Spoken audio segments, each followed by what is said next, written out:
সংসার ভালো করে গড়তে চাইলে জীবনে দুটা কাজ করবেন না।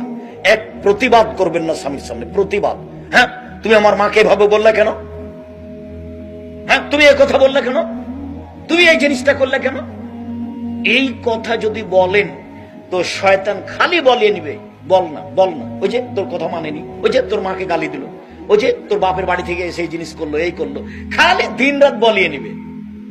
আর আরেকটা কাজ, অভিমান করবেন না। ও তুমি আমাকে রাজশাহী সহ দেখাতে নিয়ে গেলে না, তুমি আমাকে এবার ঈদে একটা ভালো শাড়ি দিলে না, এর নাম অভিমান।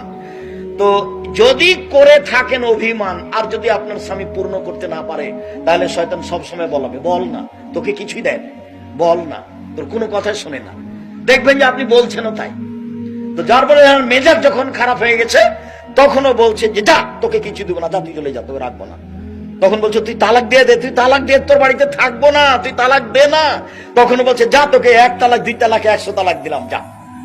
এবার শেষ, পাতা ছিঁড়ে গেছে।